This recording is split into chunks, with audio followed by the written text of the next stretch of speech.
আসসালামু আলাইকুম। আজকে আমার এই ভিডিওটি হলো শুধুমাত্র প্রাথমিক বিদ্যালয়ের শিক্ষকদের জন্য।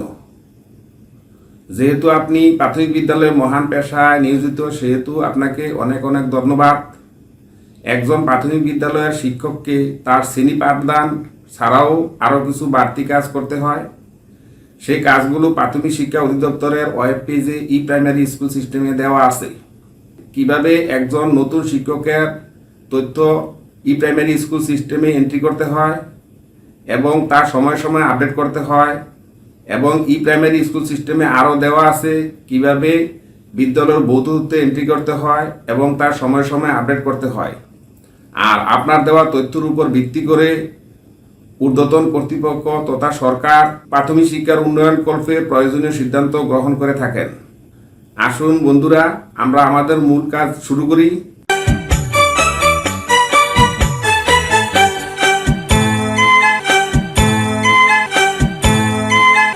আমি প্রথমে কম্পিউটার অথবা অ্যান্ড্রয়েড মোবাইল ফোনের একটা ইন্টারনেট ওয়েব ব্রাউজার ওপেন করি।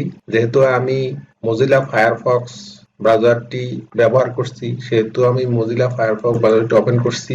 তারপর অ্যাড্রেস বারে লিখব dpe.gov.bd, তারপর এন্টার দিব।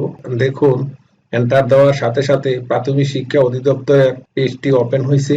এবার নিচে আসুন, নিচে ডান দিকে দেখুন প্রাইমারি স্কুল সিস্টেম, এখানে ক্লিক করুন। এখানে ক্লিক করার পর স্ক্রল করে নিচে আসুন। এবার দেখুন এখানে বাংলাদেশের সব কয়টি বিভাগ অর্থাৎ 8টি বিভাগে আছে। তো আমি চট্টগ্রাম বিভাগে ক্লিক করলাম। ক্লিক করার পর দেখুন লগইন পেজ নামে একটি ইন্টারফেস ওপেন হয়েছে। এখানে প্রথমে আছে ইউজার আইডি। সেই ইউজার আইডিতে আপনার বিদ্যালয়ের এমআইএস কোডটি লিখবেন, আর এমআইএস কোডটি অবশ্যই আপনার বিদ্যালয়ের যে কোনো শিক্ষক অথবা শিক্ষা অফিস থেকে জেনে নেবেন। তারপর নিচে দেখুন একটি পাসওয়ার্ড, সেই পাসওয়ার্ডটিও আপনি বিদ্যালয়ের প্রধান শিক্ষক অথবা যে কোনো শিক্ষকের কাছ থেকে জেনে নেবেন। আমি সেই পাসওয়ার্ডটি লিখলাম, তারপর লগ ইন করলাম। দেখুন লগ ইন করার সাথে সাথে আমাকে প্রাথমিক শিক্ষা অধিদপ্তরে আপনাকে স্বাগতম সেই পেজটি দিছে। সবার উপরে আছে যে বিদ্যালয়টি ওপেন করতে চেয়েছি সেই বিদ্যালয়টি এখানে আছে, পাশেই তার এমআইএস কোডটি আছে। বাম দিকে দেখুন অনেকগুলা মেনু অপশন আছে। সেই মেনু অপশনের প্রথমে আছে হোম, স্কুলের মৌলিক তথ্য, বিদ্যালয়ের ভৌত তথ্য, শিক্ষক ব্যবস্থাপনা, নিচের দিকে আরো অনেক কিছু আছে।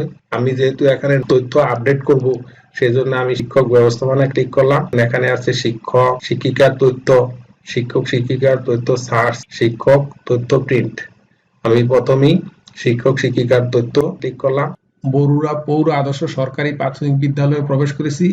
এখানে দেখুন প্রথম হইল মোহাম্মদ আমির হোসেন, আমিনা বেগম, তৃষ্ণা ভাওয়াল, কোশেদা বেগম, দেবশ্রী রায়, অর্থাৎ বরুড়া সরকারি প্রাথমিক বিদ্যালয়ের মোট 12 জনের শিক্ষকের তথ্য এখানে দেখা যাচ্ছে। প্রত্যেকটা শিক্ষকের একবারে ডান পাশে দেখুন এডিট অপশন। তথ্যটি প্রতি বছর সময়ে সময়ে পরিবর্তন বা আপগ্রেড করতে হলে সেই এডিট অপশনে ক্লিক করবেন। নিচে দেখুন মোহাম্মদুল্লাহ আছে, মোহাম্মদুল্লাহর তথ্যটি আমি আপগ্রেড করার জন্য তার ডান পাশে এডিট বাটনে ক্লিক করলাম। ক্লিক করার পর এখন দেখুন মোহাম্মদুল্লাহর যেই পেজটি সেই পেজটি ওপেন হয়েছে। তো এখানে সবগুলা তথ্য আমি পরিবর্তন করে টাইপ করতে যাচ্ছি না, কারণ এখানে অনেক সময় অতিবাহিত হয়ে যাবে। কিন্তু কিভাবে সেই কাজটি করবেন আপনাকে আমি দেখাচ্ছি। আর এখানে বাংলা টাইপ করতে হলে অবশ্যই অভ্র কিবোর্ডের মাধ্যমে বাংলা টাইপ করবেন। প্রথমে আছে নাম, আপনি নাম বাংলাতে লিখবেন, তারপর ইংরেজি। এখন পাশেই দেখুন বিদ্যমান মোবাইল নম্বরের ডান পাশে দেখুন সংশোধিত মোবাইল নম্বর যদি সংশোধন করতে চান, এখানে আপনি সংশোধিত মোবাইল নম্বর দিয়া তারপর নিচের দিকে চলে যাবেন।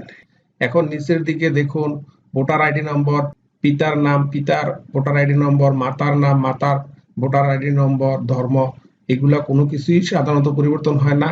একবারে নিচে দেখুন বর্তমান ঠিকানা, এই বর্তমান ঠিকানাটি সাধারণত বাসা চেঞ্জ করলে অথবা এক উপজেলা থেকে অন্য উপজেলায় গেলে চেঞ্জ হয়। এখানে চেঞ্জ করার জন্য আপনি এইভাবে সিলেক্ট করবেন অথবা কিবোর্ডের মাধ্যমে ডিলিট করে একটা একটা করে আপনি টাইপ করবেন।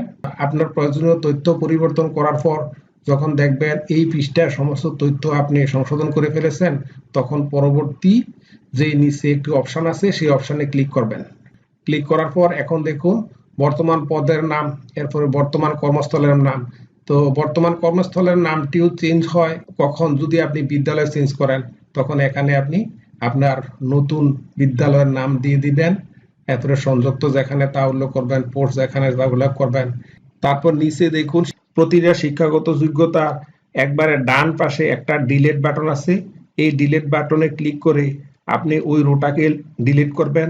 তারপর একবারে নিচে আছে add new row. Add new রোতে ক্লিক করলে আপনাকে আবার একটি নতুন রো দিবে। ওই রোতে সংশোধিত শিক্ষাগত যোগ্যতা আবার নতুনভাবে এন্ট্রি করে সেভ করবেন।